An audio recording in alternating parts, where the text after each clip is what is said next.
They thought you'd beg. That's the assumption, isn't it? That you'd crumble without their validation, that your world would fall apart the moment they withdrew their attention. Maybe they ghosted you, maybe they played games, maybe they walked away expecting you to chase, because that's how it usually goes. People are taught that silence means weakness, that if you don't fight for a seat at their table, you must be starving. But what happens when you don't chase? When instead of reacting, you pause. Instead of pleading, you reflect. And instead of exploding with emotion, you stay completely, terrifyingly calm. That's the kind of silence that doesn't just echo, it cuts. This isn't the silence of defeat. This is Stoic silence. And it doesn't beg, it doesn't plead, it breaks, because it reveals a truth most people aren't ready for. Your peace no longer depends on them. See, we live in a world that tells us to react, to speak out, to fight for attention, but that's noise, and noise is predictable. What's unpredictable is your peace. In this video, we're going to uncover 7 brutal truths, each one more transformative than the last, about how your silence, grounded in Stoic power, is shaking everything they thought they knew about you. This isn't about revenge.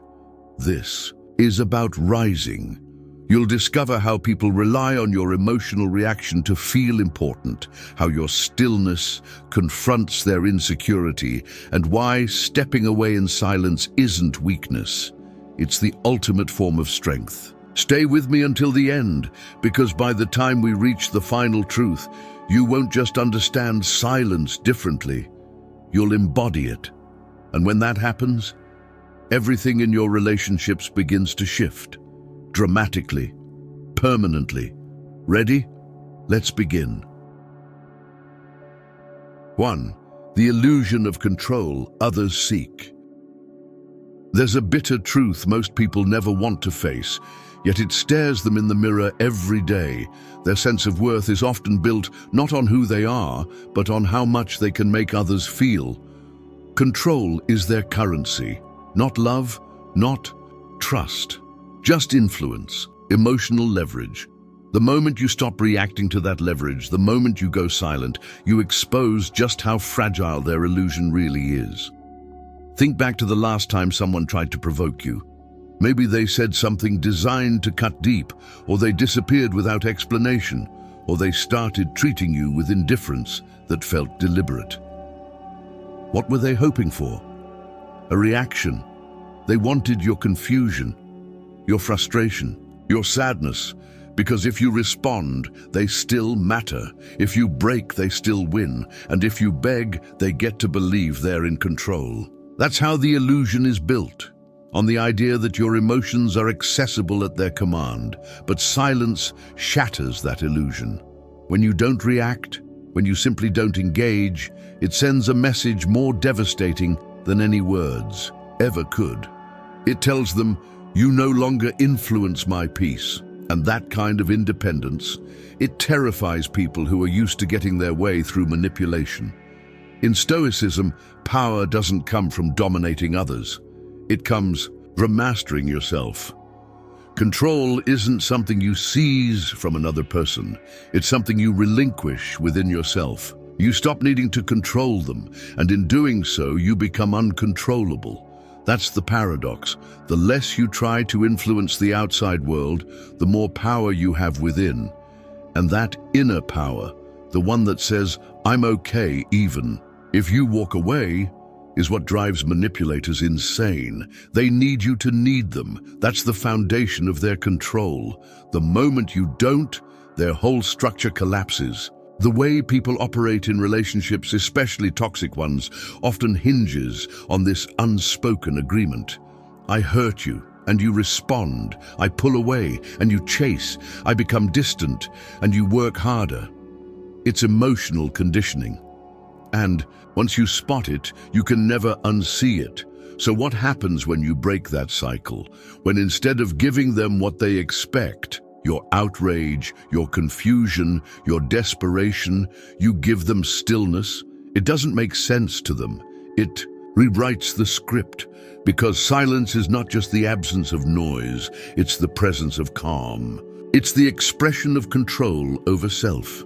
In Stoic relationships, this form of calm isn't passive or cold. It's deeply intentional. It says, I know what's going on here. I see the manipulation. I see the power play. And I'm choosing to opt out. That choice, your choice, disarms the other person. Because where they once had leverage, now they're left with nothing but their own discomfort. Most people are terrified to sit with their own thoughts, their own guilt, their own fear of irrelevance. That's why they provoke. That's why they poke. Because as long as they can get a rise out of you, they don't have to deal with themselves. But when you stop participating in the drama, when you stop playing the role they've assigned you, they're forced to confront the reality they've been avoiding. You were never under their control. And worse, you never needed them. That's the ultimate blow to someone's ego.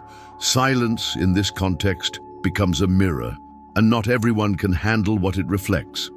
Ask yourself, why do certain people seem to spiral when you don't respond to their messages? Why do they lash out harder when you maintain your peace?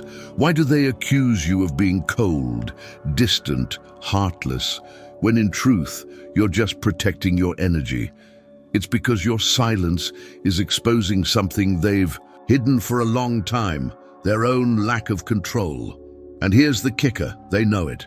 On some level, they understand that your detachment is more honest, more powerful, more evolved than any emotionally charged argument they could ever start. That's why it breaks them. In the framework of Stoicism, there's a discipline in choosing not to react. It's not apathy, it's not suppression, it's clarity. It's seeing the chaos, recognizing your triggers, and choosing peace anyway. It's knowing the storm is designed to pull you back in and refusing to step outside. But this kind of stillness takes practice.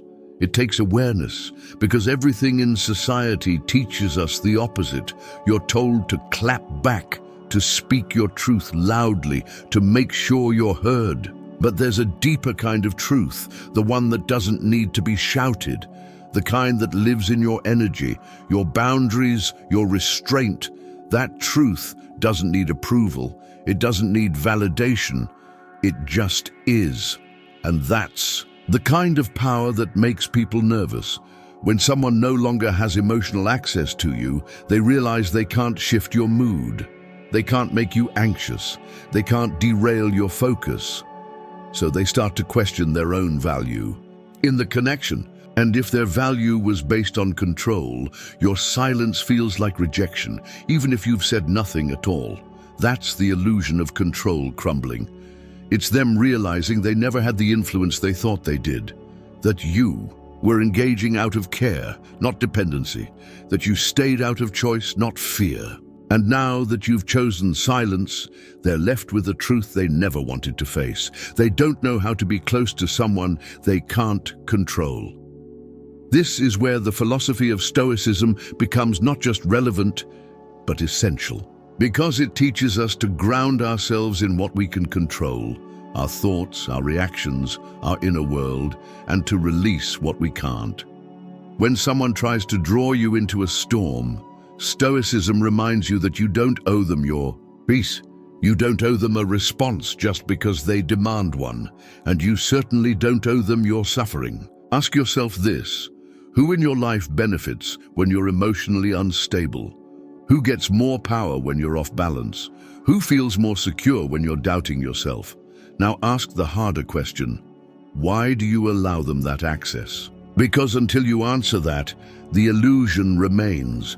But the moment you choose silence, not to punish but to protect, you break the pattern. You reclaim your space. Your mind becomes clearer. Your energy becomes sacred.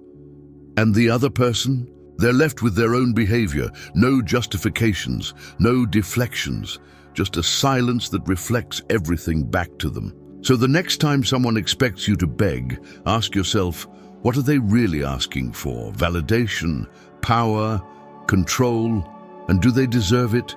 If the answer is no, then let your silence be your answer.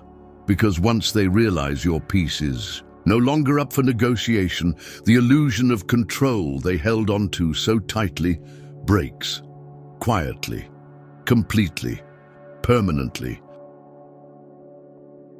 2. Why silence cuts deeper than words.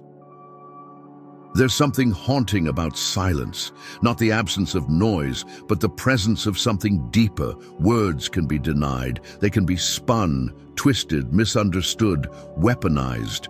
But silence lingers, it echoes, it pierces. Most people fear silence, not because it's quiet, but because it makes them hear everything they've been trying to avoid. When someone expects a reaction and you give them nothing, what are you actually giving them? Space to face themselves, space to question what they did, space to wonder why you didn't respond the way they thought you would. That space becomes unbearable to someone who thrives on chaos. Think about it. How many times have you replayed a conversation in your head after someone went silent? That silence begins to eat at you, doesn't it? It makes you doubt, overthink, spiral. And if you've felt that, then you know how powerful it is. Because now you're the one creating that effect, not out of cruelty, but out of clarity. In Stoicism, we're taught that not every battle is worth fighting. Not every insult needs an answer. Not every betrayal deserves a dramatic reaction. That's emotional maturity, that's restraint. But to those who don't operate from a place of inner strength, that restraint looks like rejection. And rejection breeds confusion. It raises questions they can't answer. Why didn't you fight back? Why didn't you explain yourself? Why didn't you defend your name, your reputation, your side of the story? Because you didn't need to. Because when you're centered in yourself, validation becomes irrelevant. Silence is the sound of self-respect. And for many people, that's louder than anything. You could have screamed in anger. Have you ever noticed how people try to fill the silence once you've stepped away? They reach out, they test the waters, they send you vague messages just to see if the door is still open. That's not closure. They're looking for proof that they still matter. But here's the truth. If they mattered as much as they thought, they did, you wouldn't be silent. You'd be explaining, arguing, crying, begging. Your silence is proof that the power dynamic has shifted. It's a message they can't unread, because when someone is used to controlling you through words, and now they can't even access your presence, it destabilizes them. It makes them question everything. And that uncertainty is more painful than anything you could say with your mouth. This is why Stoicism is so transformative in relationships, because it rewires your instinct. You stop reacting to disrespect. You stop needing to clarify your worth. You stop feeding into drama. Instead, you let your absence speak. You let your energy become scarce. And in that scarcity, they begin to realize the weight of what they lost. Not because you said it, but because they felt it. Silence removes all distractions. It places a mirror in front of them, and for many, that reflection is brutal. Without your reactions, they're forced to confront the reality of their actions. And if their actions were selfish, manipulative, or careless, then your silence becomes the silent verdict. No apology needed, no closure required, just the quiet consequence of you walking away with your dignity intact. You see, when someone knows they've hurt you, they often rely on your reaction to soften their own guilt. If you cry, they feel important. If you yell, they feel justified. If you chase, they feel desired. But when you go silent, they're left to carry the weight alone. And that weight, it's heavy, it's real, it's theirs. This is the subtle art of Stoic power. You don't retaliate, you don't collapse, you simply withdraw. And in that withdrawal, you claim your space. You preserve your peace. You say, without saying, I'm not available for this anymore. And nothing is more threatening to someone who expected your dependence. Silence disrupts patterns. If someone was used to controlling you through gaslighting or guilt-tripping, your lack of response throws everything off balance.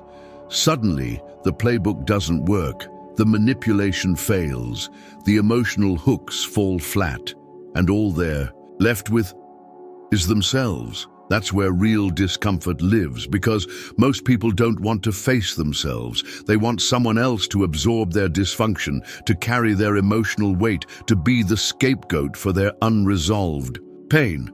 When you refuse to play that role, when you simply choose silence, you return that pain back to its source. And though they may not say it, they feel it. That's why your silence cuts deeper than any insult. It's not just that you're quiet, it's why you're quiet. And they know it. They feel it in the pit of their stomach. That feeling of not being able to reach you, not physically, but emotionally. That's what breaks them. And you don't have to say a word. You've done your part. You've stayed true to yourself. You've chosen virtue over vengeance.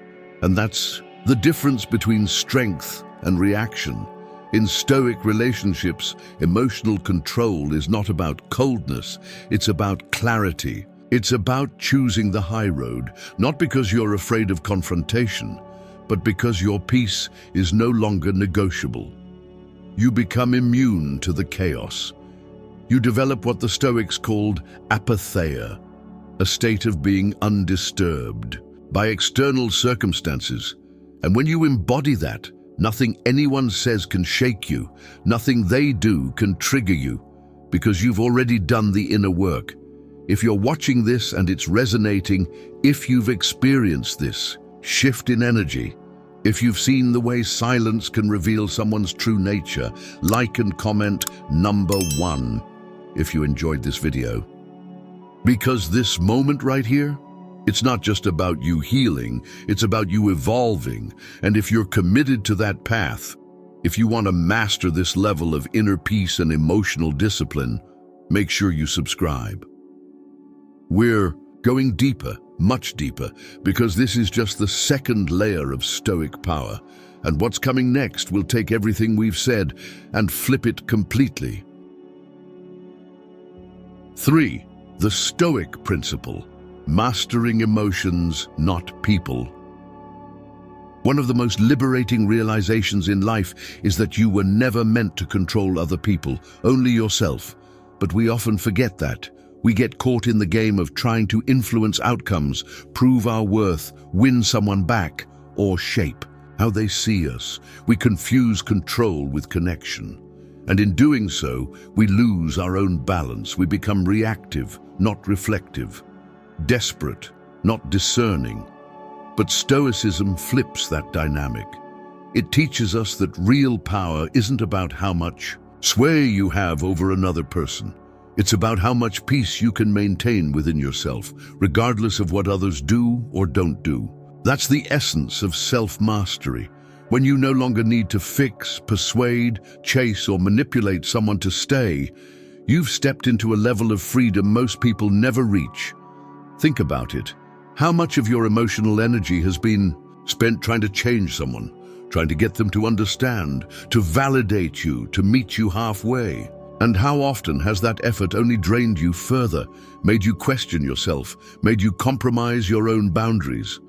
Stoic relationships are built on inner strength, not outer control. The moment you release the need to make someone act, right, feel sorry or come back, you stop living in their emotional economy. You return to your own. That's where the work begins, because emotional mastery is not just about staying calm when everything is peaceful. It's about staying composed when someone disrespects you, when you're misunderstood, when your ego is provoked. It's about pausing before you speak, choosing reflection over reaction, and not allowing temporary emotions to create permanent damage. People will test you, life will test you, and the ones closest to you often become the sharpest mirrors of your own growth. They will poke at old wounds, trigger your insecurities, and try to bait your ego. But Stoicism gives you the tools to respond without being rattled. It teaches you to be the observer of your thoughts, not a slave to them. When someone ghosts you, you don't spiral. You observe the impulse to reach out, and instead, you breathe. When someone insults you, you don't clap back. You examine whether the insult even applies. When someone withholds love to make you chase, you don't chase.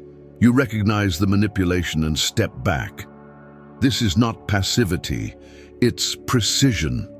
You don't waste energy on people who've shown you they're committed to misunderstanding. You don't argue with someone whose goal is not clarity, but control. You recognize the game and you exit the arena. That decision is what breaks cycles. Because when you stop trying to manage other people's behavior, you start managing your own mindset. And the more you master your own inner world, the less chaos has access to you. That's the power of Stoicism. It cuts through the noise and brings you back to what's essential: your values, your virtue, your peace.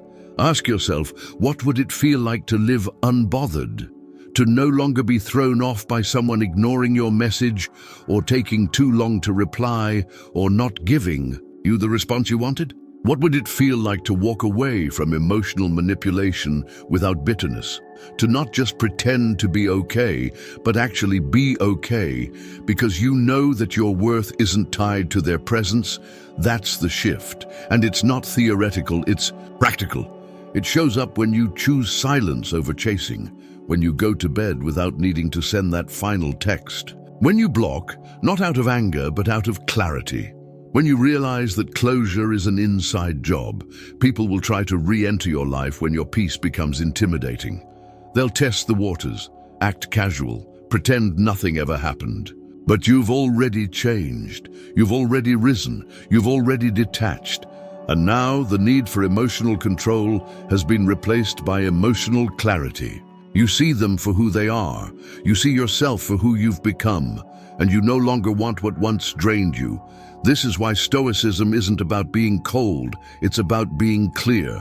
You can love someone deeply and still let them go. You can care and still choose silence. You can feel the sting of disappointment and still remain composed. That's emotional depth. That's maturity. And it's rare, because most people are still acting out childhood wounds in adult relationships. They haven't done the inner work. They haven't learned how to sit with discomfort without lashing out, how to accept rejection without seeking revenge, how to process pain without turning it into a performance. But you're not most people. You're learning to observe, not absorb. To sit in discomfort and allow it to shape you, not define you. To recognize that someone else's inability to love you well says more about them than it ever did about your worth. When you stop trying to control others, you begin to truly control yourself. And in that space, something profound happens. You become emotionally bulletproof. Not because you don't feel, but because your feelings no longer dictate your actions. You feel them, you honor them, and then you choose your response with intention. That's real power. That's the Stoic path. And yes, it's lonely sometimes, because emotional discipline isn't sexy, it's not loud, it doesn't get applause, but it brings peace, it brings strength, it brings the kind of clarity that others can't shake. They'll call you distant, they'll say you've changed, they'll try to provoke you into old patterns, but you won't bite, because now you understand that the goal was never to change them, it was always to change you. And you have. You've grown out of needing chaos to feel alive. You've outgrown the urge to explain yourself to those committed to misunderstanding you. You've stepped off the emotional roller coaster, and now you're just watching the ride from a distance. That's what it means to master your emotions, not by suppressing them, but by integrating them, feeling fully, choosing wisely, living freely. When someone can no longer provoke a reaction from you, they lose the power they thought they had. And in that loss, they're left to confront the truth. The control was never real. It was borrowed from your attention, your energy, your emotional generosity. But now you've reclaimed all of that, quietly, firmly, fully. And as you walk, in that kind of strength, you no longer need to be loud about it. Your energy speaks before you do. Your silence communicates more than any argument ever could. Your peace becomes your boundary, and that's when you know you've stopped trying. to master people because you've mastered yourself. 4. Letting go, the power of non-attachment. There's a difference between loving someone and needing them, between valuing a connection and depending on it for your identity. And it's in that space, the space between care and craving, that the real work of non-attachment begins. Stoicism. This idea isn't about being numb or indifferent. It's about seeing things as they are, not as we wish them to be. It's about holding everything, people, moments, even love itself, with an open hand, not a clenched fist. And that shift, it changes everything. Because the moment you let go of the need to be chosen, validated, or kept, you finally become free. Most people don't love others. They love what others make them feel. And when that feeling is threatened, they grasp, beg, chase. They confuse attachment for loyalty and obsession for depth. But that's not love. That's fear disguised as devotion. And when you remove fear from the equation, when you can sit in the presence of loss and still remain centered, you become untouchable. Letting go isn't a performance. It's a deep internal surrender. You stop fighting what's already gone. You stop rewriting stories that were never yours to finish. You stop arguing with reality and begin aligning with it. It's one of the hardest things you'll ever do because the ego wants to hold on. It wants to prove something. It wants to win. But non-attachment doesn't need to win. It needs to be at peace. And peace doesn't come from getting what you want. It comes from no longer being ruled by it. When someone walks away and you don't beg, that's not you giving up, that's you stepping into your power, because you know that what's meant for you doesn't require emotional gymnastics to keep. And if they're only around because you begged, convinced, or pleaded, then they were never truly there in the first place. That realization is painful, but it's also purifying. It burns away illusion. It brings clarity. In Stoic relationships, we don't measure love by intensity. We measure it by alignment. Does this connection support my virtue? Does it honor my peace? Does it respect my autonomy?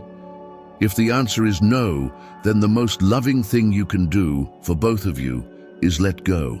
Not in bitterness, but in wisdom. Because trying to force a bond that no longer fits is like clinging to a branch that's already snapped. You're not holding on. You're delaying the fall. And sometimes the fall is where the freedom begins.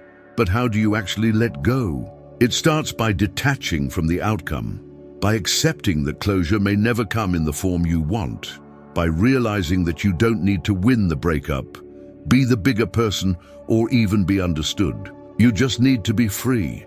And freedom comes from inner clarity, not outer resolution. Some people won't give you closure because they benefit from your confusion. They stay just close enough to keep you hoping. But hope, when attached to illusion, is just another form of self-betrayal. Stoicism teaches us to hope less and prepare more, to stop placing our peace in someone else's hands, to stop tying our self-worth to how someone else shows up or doesn't, because letting go isn't about forgetting them, it's about remembering yourself, the version of you that existed before the drama, before the chaos, before you started shrinking to fit their needs. That version still lives inside you, and when you let go, you make space for that version to return, stronger, wiser, more grounded. Letting go doesn't always look like blocking or deleting. Sometimes it looks like quiet acceptance, like not responding to that message, like not checking their page, like not explaining yourself one more time. It looks like redirecting your energy from them to you, from proving your worth to embodying it, from waiting to living. And when you do that, something beautiful happens. You stop chasing closure and start creating it. You stop needing their apology and start building your boundaries. You stop seeking justice and start walking in peace. That's the essence of non-attachment. You stop asking, why didn't they fight for me? And you start asking, why Did I keep fighting for someone who gave me so little? That's the turning point. The moment you stop making excuses for their behavior and start honoring your own growth. Because real self-love isn't loud. It's not about revenge bodies or rebound relationships. It's quiet. It's subtle. It's when you no longer need them to see your value because you see it so clearly yourself. That kind of power? It's magnetic. It shifts the atmosphere. And yes, they'll feel it. They'll notice your absence. They'll sense the detachment. And they may come back. Not always because they miss you, but because they miss the control they had. But you'll be different. You won't engage from the same place. You'll see the pattern for what it is. And this time, you won't need to break it. You'll just rise above it. Because you've already outgrown the need to be chosen. You've already chosen yourself. And if this resonates, if you feel that shift in your bones, like and comment. Number 1, if you enjoyed this video, letting go is not the end of the story. It's the beginning of a new one. And if you want to keep writing it from a place of inner power, emotional discipline, and radical clarity, subscribe. Because we're building something deeper here, together. The next part of this journey will show you how your quiet growth becomes the loudest signal of transformation. And when you start walking in that stillness, people don't just notice, they change too. 5. Redirecting energy towards self-mastery. There comes a moment, quiet, unannounced, when you realize the energy you've been pouring into someone else, into keeping the connection alive, explaining yourself, proving your worth, waiting on their change, managing their moods, defending your boundaries, has all come at the expense of something far more valuable, yourself. That moment is sobering. Not because you regret the love you gave, but because you finally see how much of your strength was spent trying to fix something that was never yours to fix. That's when you begin the quiet revolution of redirecting. You stop feeding the void and start nourishing your soul. You stop trying to be heard and start learning to listen to your own inner wisdom, your unmet needs, your neglected peace. And that shift, while invisible to others, becomes seismic in your world. It's not dramatic, it's not loud, it's not about posting your healing journey or showcasing your growth. It's about waking up and doing the work. The unglamorous, daily discipline of self-mastery. Because when you stop chasing someone who isn't choosing you, you start choosing yourself. And that's when the real transformation begins. Stoicism teaches that our energy is sacred, finite, and must be protected from wasteful use. Every time you argue with someone unwilling to understand you, every time you replay old conversations hoping to find different meaning, every time you obsess over their silence or overanalyze their mixed signals, you bleed energy. And energy is life. You're giving away life to a dead situation. But when you decide to redirect, everything changes. That energy now becomes fuel. You channel it into your health, your discipline, your finances, your mind, your purpose. You stop performing for someone else's validation and start crafting a life that validates you from the inside out. Redirecting isn't avoidance, it's refinement. It's choosing to pour into places that pour back. It's recognizing that the pursuit of someone emotionally unavailable was never love. It was a mirror of your own lack of self-connection. And now that you see it, you can shift it. You no longer write texts you'll never send. You no longer check if they viewed your story. You no longer ask, what if? Because what if is just another way to keep the wound open. Instead, you ask, what now? And the answer to that question builds the next chapter of your life. You begin to reclaim your mornings, not with anxious overthinking, but with a presence. You meditate not to escape your feelings, but to observe them. You lift weights, run, stretch, not to impress them, but to strengthen your temple. You study, plan, build, not to make them regret losing you, but because you've remembered what it's like to invest in your future again. This is what Stoicism calls returning to what is within your control. It's where real power lives. When you reclaim your attention, your time, your spirit, you become someone who doesn't beg for love. You embody it, you radiate it. And in that shift, people notice.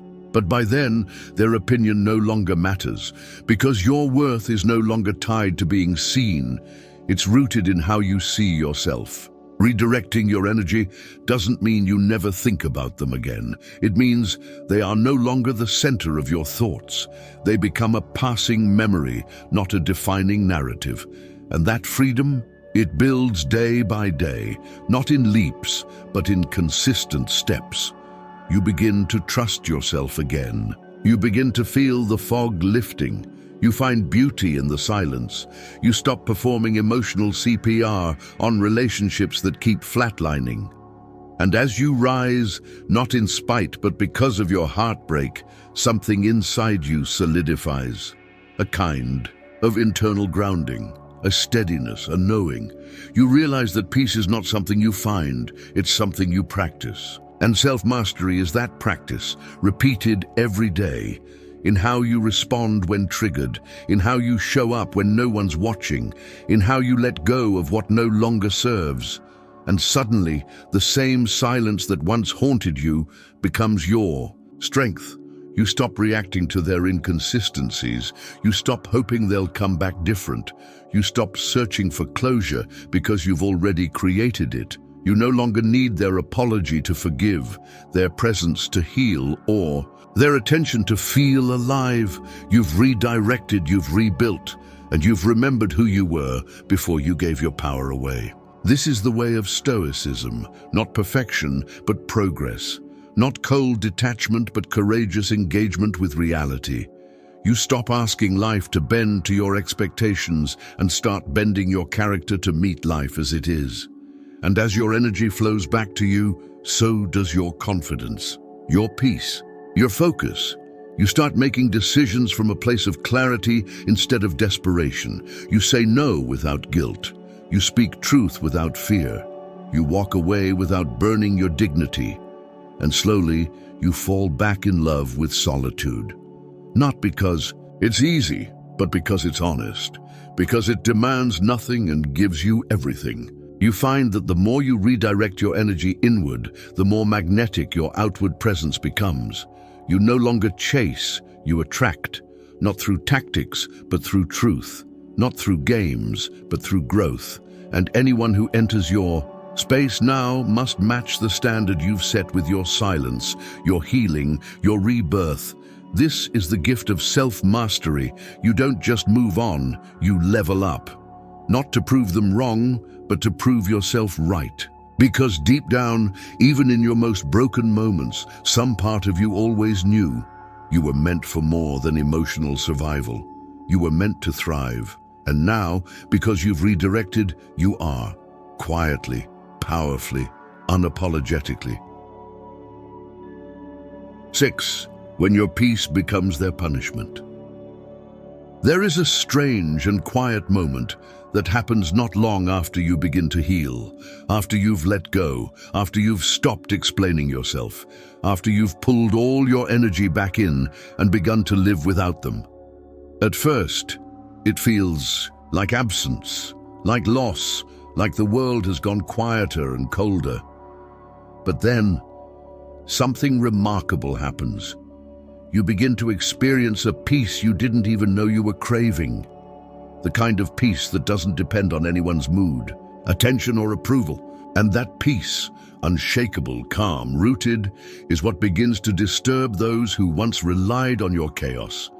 See, some people don't want to fix things. They don't want reconciliation or growth or clarity. They want control. And when you were hurting, reacting, apologizing, and questioning yourself, you were easy to manage. You were predictable. They knew how to draw you back in, how to manipulate your empathy, how to feed their ego with your vulnerability. But when you stop giving them that emotional access, when you grow so still that their provocations stop landing, when you become indifferent, not out of spite but out of healing, that's when they feel it. That's when your peace becomes their punishment. Because your peace tells the truth they've been trying to avoid. They don't own you anymore. That realization doesn't come all at once, it creeps in. First, it's your lack of response, then it's your silence, then it's your consistent calm. No breakdowns, no emotional messages, no late-night reactions, and slowly it begins to dawn on them. You're not playing the game anymore, and when you stop playing, the game falls apart. People who operate from control don't know what to do with peace. It exposes them. It forces them to look at themselves without the distraction of your reaction. They may call you distant, cold, arrogant, but it's not about you, it's about them. Your peace triggers their insecurity. Your healing highlights their stagnation. Your self-respect confronts their manipulation. And that confrontation doesn't require words. It happens in your silence, in your absence, in the ease with which you now move forward.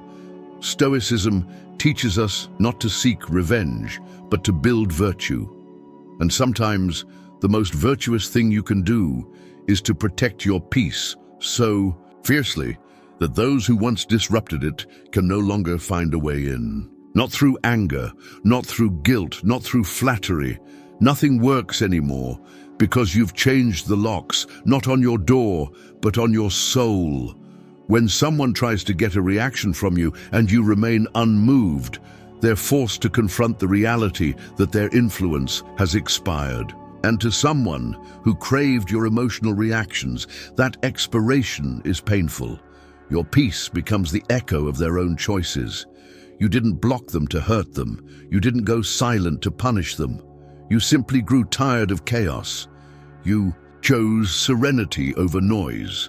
And they don't know how to exist in your world anymore because your world no longer revolves around them. This is the hidden consequence of real healing. The people who once thrived off your turmoil begin to unravel in your stillness. They may try to return, not out of love, but out of discomfort. They may test your boundaries, act like nothing happened, or try to bait you with nostalgia. But they're not missing you, they're missing control. And once you understand that difference, you stop falling for it. You stop romanticizing the connection. You stop revisiting the pain. You stop apologizing for growing. Your peace becomes non-negotiable. It becomes the new standard. And anything or anyone that tries to disrupt it is simply no longer welcome. This is not a rejection of others. It's an acceptance of self. It's what happens when you stop waiting for people to change and start becoming the version of yourself that no longer needs their approval. And if you're here right now, nodding quietly, knowing exactly what this peace feels like and comment #1 if you enjoyed this video. Because this kind of growth, it's not taught in school, it's not celebrated on social media, but it's the most powerful transformation you'll ever go through. You become someone who no longer argues to be heard, who no longer proves their worth, who no longer fights for a seat at a table that doesn't feed their soul. And in that becoming, you gain something you can't buy, fake or force: presence. Your energy becomes so calm, so grounded, so confident that it speaks before you do. People feel it. And those who were used to your insecurity now have no idea how to approach you because you're not who you used to be. The version of you that was accessible through guilt, manipulation, or emotional panic is gone, replaced by a version so rooted in peace that drama can't find an entry point. That kind of transformation is earned through heartbreak, through discipline, through silence. It's the reward for choosing yourself day after day, even when your heart wanted to chase, even when your ego wanted to prove something, even when your past tried to pull you back. You didn't just survive, you transcended. And now, the ones who thought you'd always be available, always emotional, always begging, they're left, watching from the outside, confused, intrigued, maybe even regretful. But it's too late, not because you hate them, but because you finally love yourself enough not to return to what broke you. This is the power of peace. It doesn't shout, it doesn't announce itself, it simply arrives. And when it does, it disrupts every toxic pattern that once felt like home. People don't understand that peace is confrontational. It makes others uncomfortable not because you're doing something wrong, but because you've stopped participating in what's wrong. And when they can no longer reach you emotionally, psychologically, spiritually, they panic. But that panic isn't your responsibility. Your only responsibility is to protect what you've built inside, to stay aligned, to stay clear, to stay calm. So if you've reached this level of inner stillness where you no longer need to be understood, where you no longer engage with chaos, where your peace now stands as your response, subscribe. Because we're not done yet. There's one final truth that completes this transformation. And when we get there, you'll understand exactly why silence was never the punishment. It was always the answer. 7. Moving forward with dignity and grace. There comes a point in your healing journey where everything shifts, not with fanfare, not with some loud declaration, but with quiet, consistent dignity. You wake up one morning and realize you're no longer checking your phone for their name. You walk past memories that once haunted you, and they feel strangely neutral. You revisit conversations in your mind, not to dissect what you could have said differently, but simply to acknowledge how far you've come. That's the grace of growth. It doesn't always come with celebration or validation. It comes in moments so soft, so ordinary, that they go unnoticed by the world but feel monumental to you. Moving forward with dignity and grace is not about pretending you were never hurt. It's about refusing to let that hurt define you. It's about choosing peace when you have every reason to retaliate. About choosing silence when chaos calls. Your name, about holding your head high, not in pride but in peace, because you know now that everything you endured taught you how to return to yourself. Stoicism reminds us that we don't control how people treat us, but we absolutely control how we respond, how we carry ourselves, how we move forward. And in that space between what happens to us and how we respond lies our greatest power. Grace isn't weakness. Dignity isn't detachment. These are disciplines. They require strength. They require restraint. It's easy to get revenge, easy to clap back, easy to prove a point. What's hard is rising above without losing your center. What's rare is healing so deeply that you no longer seek an apology. You no longer seek recognition. You just seek peace. And peace doesn't ask for attention. It simply arrives when you move forward with dignity. You stop asking life to be fair. You start asking yourself to be excellent. You stop begging for closure and instead embody completion. You recognize that some people never deserved front row seats to your becoming, and their absence isn't a tragedy.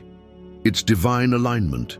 You stop being the person who over-explains, over-apologizes, over-gives.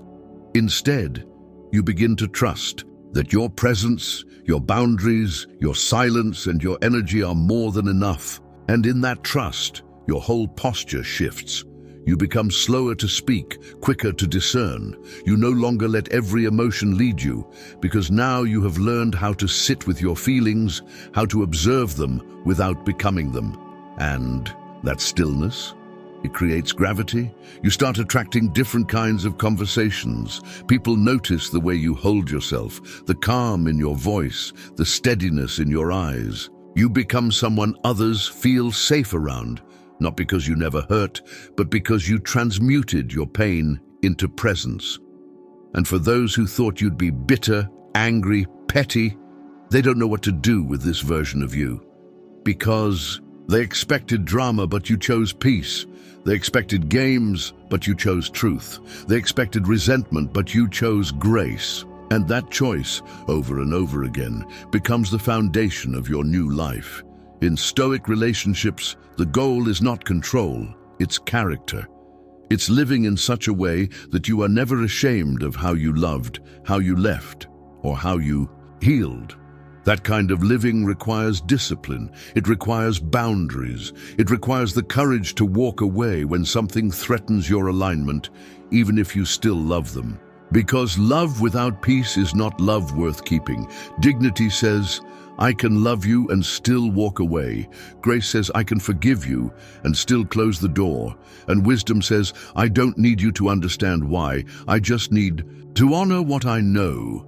This is the final form of emotional maturity, not the absence of emotion, but the elevation of emotion, where anger turns to clarity, where sadness turns to softness, where heartbreak turns to wholeness. And all of this happens quietly, without announcement, without applause, without validation. You simply rise. And as you rise, you become a light, not the kind that blinds, but the kind that warms.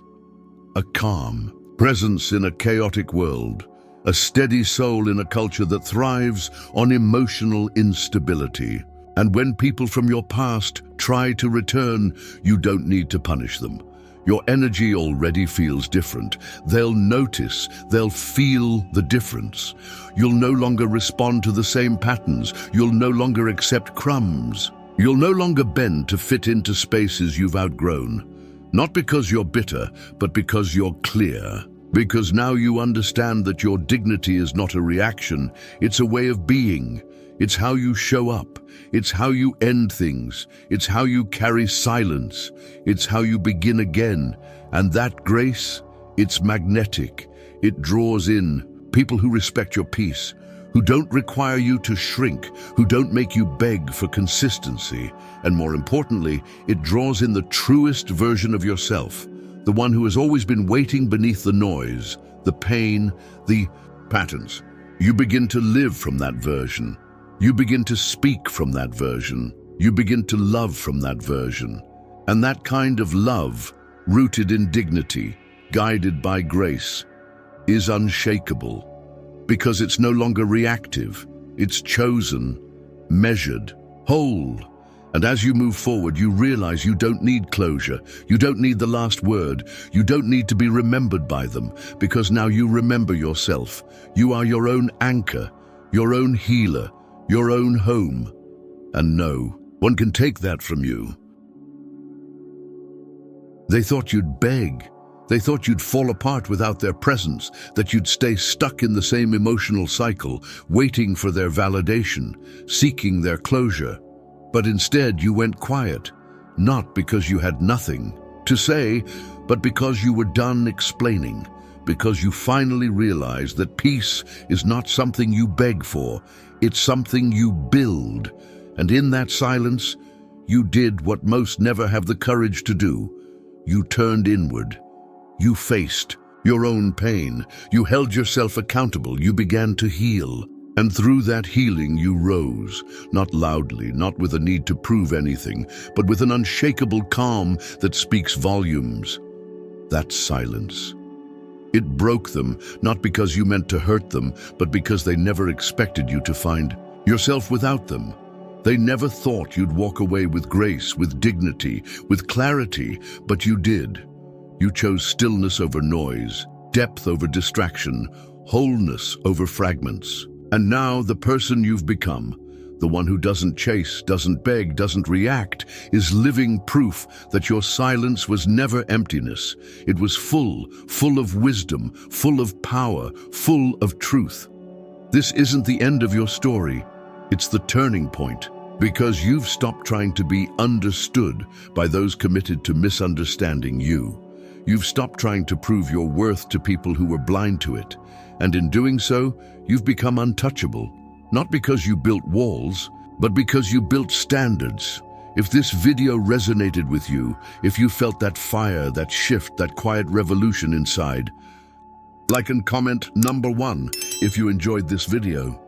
Let it be your declaration that you're done shrinking, done chasing, done giving your energy to what doesn't grow you. And if you're ready to keep walking this path of stillness, strength, and self-mastery, subscribe. Because we're not here to stay broken. We're here to rebuild, stronger, clearer, wiser. Your silence is not your defeat, it's your rebirth. And the world is just beginning to feel it. Thank you for watching. I'll see you in the next one.